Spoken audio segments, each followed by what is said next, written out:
정지용 목사의 골방 시편 강해.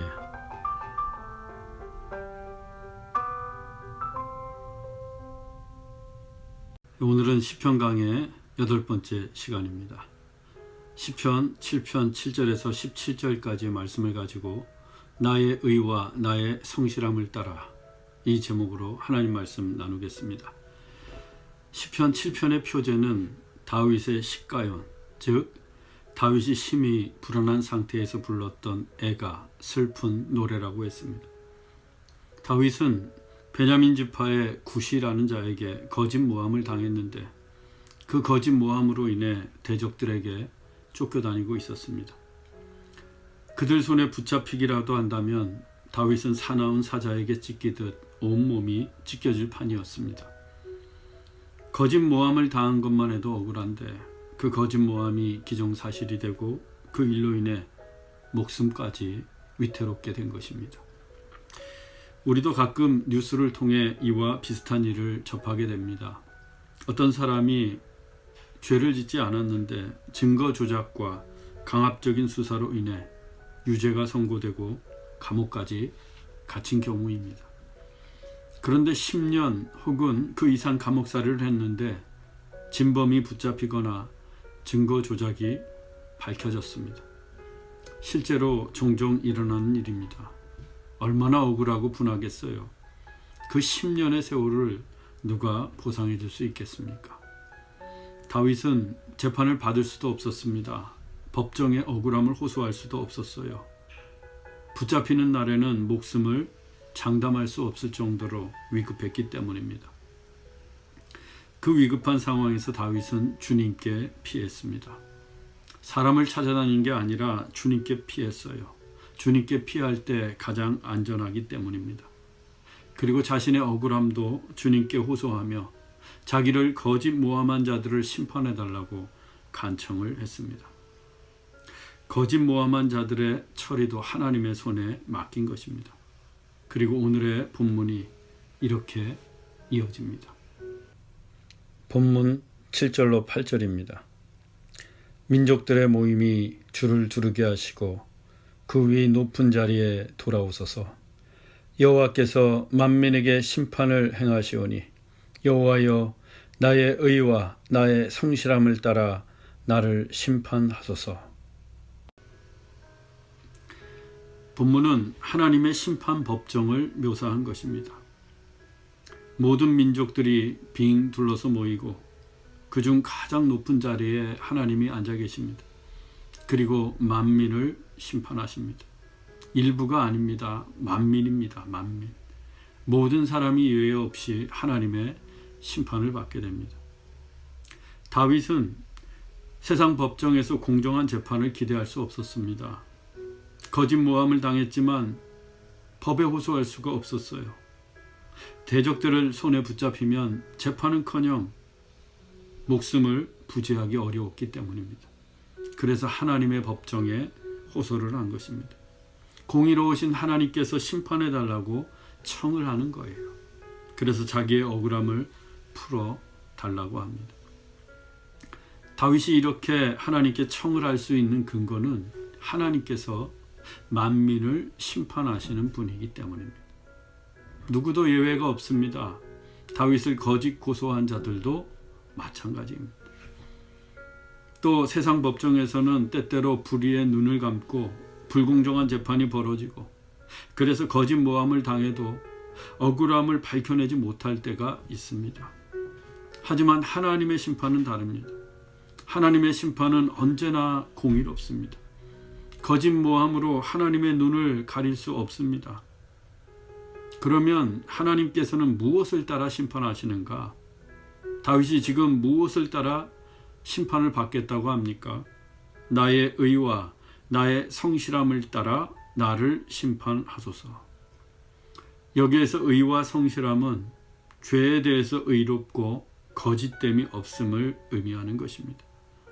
즉 자기는 무죄하고 의롭다는 거예요. 그는 하나님 앞에 당당했습니다. 하나님께서 의와 성실함을 따라 심판하신다면 다윗은 무죄할 자신이 있었습니다. 물론 다윗이 자신의 모든 삶에 대해서 온전한 의로움과 무죄를 주장하고 있는 게 아니에요. 그의 삶에는 불의하고 거짓된 적이 수도 없이 많았을 것입니다. 대표적인 것이 밧세바의 불륜과 또 그 죄를 덮기 위해서 그녀의 남편인 우리아를 가장 위험한 전쟁터에 보내 죽게 만든 일입니다. 그 밖에도 하나님 앞에 얼마나 많은 죄와 불의를 행했겠습니까? 인간이란 본래 악한 존재인데. 하지만 구시가 거짓 고소한 그 사건, 거짓 모함을 당한 그 일에 대해서는 다윗은 결백했습니다. 이미 지난주에 살펴본 것처럼 하나님 앞에서 자기의 목숨을 걸 만큼 결백을 주장한 바 있습니다. 바로 그 일에 대해, 거짓 모함을 당한 그 일에 대해서 자기의 의와 성실함을 따라 심판해달라고 하나님께 간청하는 것입니다. 세상 법정에서는, 그리고 지금의 상황에서는 누구도 그 억울함을 해결해 줄 수 없었기 때문이에요. 오직 하나님뿐입니다. 하나님만이 이 일을 해결해 줄 수 있습니다. 여기에서 한 가지 중요한 설명을 더할 부분이 있습니다. 그것은 하나님께서 만민을 심판하시는 분이라는 거예요. 만민을 심판하시는 분. 하나님은 이 땅의 모든 사람들을 심판하십니다. 그들의 의와 성실함을 따라. 누구도 예외가 없어요. 누구도 하나님의 심판을 피할 수 없습니다. 우리도 마찬가지예요. 그런데 죄의 싹은 사망입니다. 죄인에 대한 하나님의 심판의 형벌은 죽음이에요. 영원한 죽음. 지옥의 형벌에 처해지는 영원한 죽음. 그것이 죄인에 대한 하나님의 심판입니다. 하지만 이 세상에 의인은 없습니다. 하나도 없습니다. 모두가 죄인일 뿐입니다. 그렇다면 모든 사람이 죽어야 하는데 하나님께서 그 죄인들을 사랑하십니다. 여기에 하나님의 딜레마가 있어요. 하나님의 공의로운 심판을 받아야 하는 죄인은 죄값을 치르고 죽어야 하는데 그 죄인을 너무도 사랑하시는 하나님이라는 거예요. 그래서 하나님께서 예수님을 이 땅에 보내신 것입니다. 예수님이 우리를 대신해 하나님의 심판을 받으신 거예요. 베드로전서 2장 24절입니다. 친히 나무에 달려 그 몸으로 우리 죄를 담당하셨으니 이는 우리로 죄에 대하여 죽고 의에 대하여 살게 하려 하심이라. 예수님은 우리들이 죄에 대해서 죽고 의에 대해서 살도록 하시기 위해 친히 나무에 달려 하나님의 심판을 받으시고 죽으셨습니다. 믿으십니까? 믿어야 합니다. 예수님을 믿으면 그때부터 예수님의 의와 성실하심이 우리에게 덧입혀지기 때문입니다. 예수님의 의와 성실함이 나를 두르게 되기 때문입니다. 우리가 예수님을 믿기 전에는 흉악하고 냄새나는 죄의 오물을 뒤집어 쓴 존재들이었습니다. 너나 할 것 없이. 우리의 의와 성실함이라고 하는 게 온갖 죄에 더럽혀져서 악취가 날 뿐 선한 것이라고는 하나도 없었습니다. 그런데도 문제는 더러워도 더러운 줄 모르고 역겨운 냄새가 나는데도 냄새 나는 줄 모르고 살아왔다는 거예요. 예수님을 믿기 전까지는. 그것이 죄인들의 실상이었습니다. 그래서 날마다 죄를 지으며 더 더러워지고 더 냄새나는 죄인이 되어가고 있었습니다. 그걸 깨닫게 되는 때가 언제인가? 예수님을 만날 때입니다. 예수님을 믿게 될 때예요. 그리고 예수님을 믿게 되면 우리 안에서 놀라운 일들이 시작됩니다.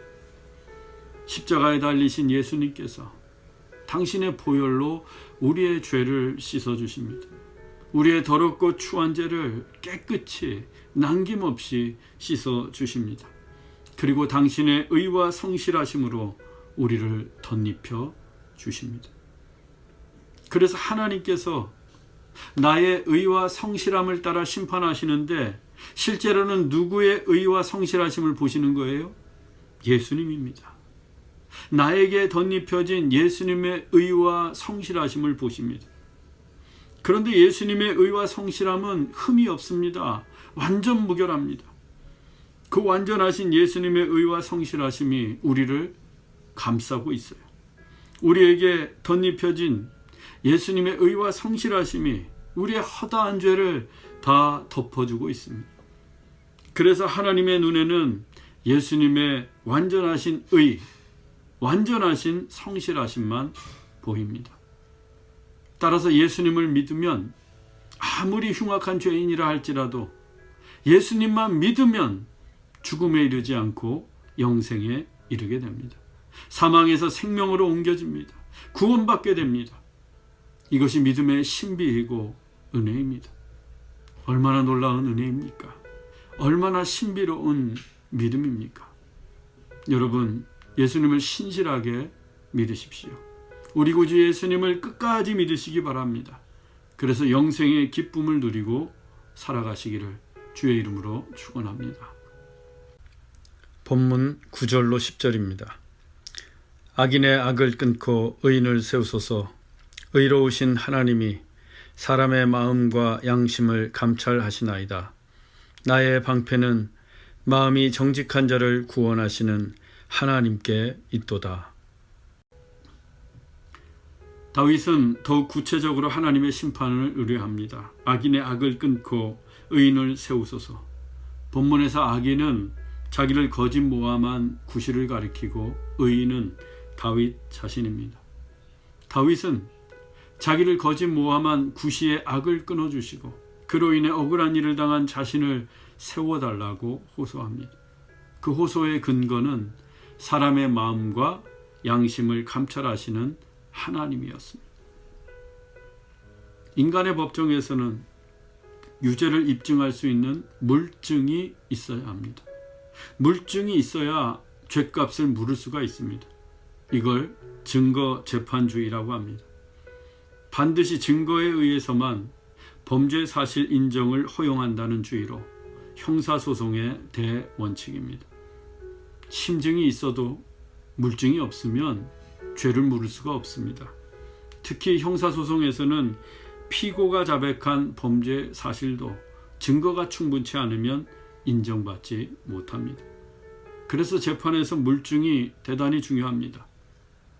그런데 하나님에게는 물증이 필요 없습니다. 하나님은 물증으로 심판하시는 분이 아닙니다. 하나님은 심증으로 심판하십니다. 하나님은 사람의 마음과 양심을 감찰하시는 분이기 때문이에요.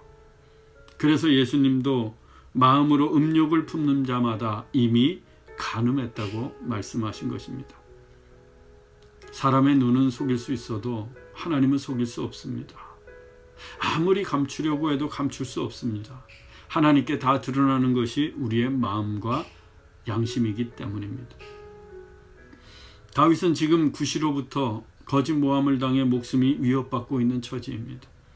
살 길을 찾아야 합니다. 그 살 길을 찾아야 하는데 그 살 길이 누구인가? 하나님이었습니다. 주께 피하는 것이었어요. 다윗은 하나님께 자기의 정직한 마음을 봐달라고, 구시가 온갖 거짓으로 자기를 고소하고 모함하고 있지만 내 마음과 양심을 감찰하시는 하나님께서 나의 정직한 마음을 봐주시라고, 그래서 하나님이 나의 방패가 되어 저 무도한 대적들로부터 나를 구원해달라고 요청하고 있는 것입니다. 이것이 우리의 마음과 양심이 선하고 깨끗해야 하는 이유입니다. 만일 우리의 마음이 정직하다면, 내 양심이 깨끗하다면 하나님은 우리의 방패가 되어주십니다. 간악한 무리들이 아무리 거짓 모함을 한다 해도 하나님께서 방패가 되어 우리를 구원해 주십니다. 본문 11절로 13절입니다. 하나님은 의로우신 재판장이시며 매일 분노하시는 하나님시로다. 사람이 회개하지 아니하면 그가 그의 칼을 가시며 그의 활을 이미 당기어 예비하셨도다. 죽일 도구를 또한 예비하시며 그가 만든 화살은 불화살들이로다. 본문에서 다윗은 하나님의 심판의 즉각성과 맹렬함을 이야기하고 있습니다. 하나님은 심판을 마냥 미루시는 분이 아닙니다. 하루도 죄에 대해 눈 감아주시는 분이 아니에요. 의로운 재판장이신 그분은 매일 우리 죄에 대해 분노하십니다. 물론 하나님은 우리가 회개하기를 기다리십니다. 회개하고 죄악에서 돌이키기를 원하십니다. 회개하기만 하면 다 용서해 주십니다. 그러나 회개치 않으면 하나님은 심판의 칼을 가시고 심판의 불화살을 당겨놓고 계십니다. 얼마나 무서운 심판입니까? 하나님의 심판은 이 세상의 종말인 마지막 때의 최후의 심판도 있지만 인류의 역사 가운데 아담과 하와 이래로 지금까지 회개치 않은 자들에 대한 심판이 줄곧 계속되어 왔습니다. 에덴에서 신락원한 것이 그렇고 바로와 애굽 땅에 내리신 10가지 재앙이 그렇고 이스라엘이 솔로몬 이후에 남과 북으로 두토막이 난 것이 그렇고 예루살렘 성이 돌 하나도 남지 않고 다 무너진 것도 하나님의 심판이었습니다. 하나님은 언제든 심판의 불화살을 당겨놓고 계십니다. 날마다 죄에 대해 분노하시며 심판의 칼을 갈고 계십니다. 그리고 동시에 우리가 회개하기를 기다리십니다. 죄악에서 돌이켜 하나님께 돌아오기를 기다리십니다. 물론 하나님은 노하기를 더디하시고 인자와 긍휼의 하나님이십니다. 자비와 사랑의 하나님이십니다. 그런데 어느 때까지이겠습니까? 하나님이 어느 때까지 기다리시겠어요? 그날이 도적같이 올 것입니다. 심판의 날이 도적같이 임할 것입니다. 우리가 아차하고 회개를 미루는 사이에 올 것입니다. 그러면 너무 늦어버린 겁니다. 여러분, 오늘 바로 지금이 회개할 때입니다. 회개는 빨리 할수록 좋습니다. 지금 당장이 좋습니다. 회개하면 자유해집니다. 회개하면 죄가 사해집니다. 회개하면 주님의 은혜가 흘러옵니다. 회개하면 기쁘고 복된 삶이 시작됩니다. 여러분, 회개하십시다. 오늘 회개하십시다. 이어서 다윗은 회개치 않은 악인들이 어떻게 되는지 이야기합니다. 본문 14절로 16절입니다. 악인이 죄악을 낳으며 재앙을 베어 거짓을 낳았도다. 그가 웅덩이를 파 만듦이여 제가 만든 함정에 빠졌도다. 그의 재앙은 자기 머리로 돌아가고 그의 포악은 자기 정수리에 내리리로다. 악인이 누구인가? 하나님께 자신의 죄를 회개치 않은 자들입니다. 그 악인들은 회개치 않았기 때문에 계속해서 죄악을 낳게 됩니다. 그 죄악으로 말미암아 재앙을 베고 또 거짓을 낳습니다. 그야말로 죄와 벌의 악순환입니다. 회개치 않은 자들은 자기의 인생 가운데 웅덩이를 파놓은 것과 같습니다. 그것은 죄악의 웅덩이요 심판의 웅덩이입니다. 자기가 저지른 죄 때문에 생긴 함정인데 거기에 다 빠지고 맙니다. 그리고 재앙도 받는데 그 재앙은 죄로 인한 재앙이고 하나님의 심판에 따른 재앙입니다. 그 재앙이 자기의 머리로, 악인의 머리로 돌아가고 악인이 저지른 포악은 자기 정수리에 내리게 됩니다. 정확하게 악인의 머리에, 악인의 정수리에 심판의 재앙이 내리게 됩니다. 여러분, 하나님의 법칙은 언제나 일관됩니다. 심은 대로 거둔다는 것입니다. 심은 대로 거둡니다. 자기가 심은 대로 상도 받고 자기가 심은 대로 벌도 받습니다. 자신이 뿌린 대로 축복도 받고 자신이 뿌린 대로 재앙도 받습니다. 우리는 당연히 선하고 좋은 것을 심어야 합니다. 회개를 심고 의로움을 심어야 합니다. 울더라도 힘들더라도 좋은 씨앗을 뿌려야 합니다. 그래서 용서의 열매, 은혜의 선물, 영생의 축복을 거둘 수 있기를 간절히 소망합니다. 본문 17절입니다. 내가 여호와께 그의 의를 따라 감사하며 지존하신 여호와의 이름을 찬양하리로다. 다윗은 감사와 찬양으로 시편 7편을 마무리하고 있습니다. 지금 다윗은 상황이 변한 게 아무것도 없습니다. 여전히 거짓 모함은 계속되고 있고 대적들은 다윗을 죽이려고 쫓아옵니다. 다윗은 여전히 위험에 노출되어 있습니다. 그런데도 다윗은 하나님께 감사하고 찬양하고 있습니다. 그의 의를 따라 감사하며 먼저 다윗은 하나님의 공의로우심에 감사를 표했습니다. 공의로우신 하나님께서 자기의 억울함을 아시고 자기를 거짓 모함한 악인을 심판하실 것을 굳게 믿었기 때문입니다. 이어서 다윗은 지존하신 여호와의 이름을 찬양합니다. 인간의 마음과 생각을 감찰하시는 하나님, 만민의 심판자가 되시는 하나님, 지존하신 지극히 존귀하신 하나님의 이름을 찬양합니다. 지금 그가 비록 위험한 상황에 처해 있고 쫓겨다니는 신세였지만 그는 여전히 하나님 앞에 신실한 예배자로 서 있었던 것입니다. 사랑하는 여러분, 우리는 요즘 코로나 바이러스로 인해 예배당을 떠나 각자의 처소에서 온라인 예배를 드리고 있습니다. 영적인 광야의 시기입니다. 하지만 우리도 다윗처럼 신실한 예배자로 서 있어야 합니다. 어디에 있든 여전히 하나님께 감사하고 여전히 지존하신 주의 이름을 찬양해야 합니다.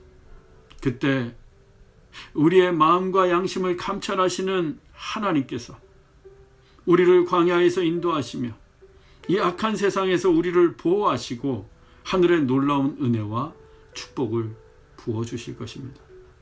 이 같은 하나님의 은혜가 여러분 모두에게 임하기를 주 예수 그리스도의 이름으로 축원합니다. 기도하겠습니다. 사랑의 하나님 아버지, 예수 그리스도의 의와 성실함으로 우리를 덧입혀 주신 하나님의 은혜에 감사드립니다. 이 어려운 시기에 우리의 죄악된 모습을 회개하며 주님의 은혜와 평화를 누리기 원합니다. 우리가 어디에 있든 언제나 신실한 예배자로 하나님 앞에 서 있게 하옵소서. 우리를 구원하신 예수 그리스도의 이름으로 기도하옵나이다. 아멘. 다음 주에 또 만나겠습니다. See you next Friday.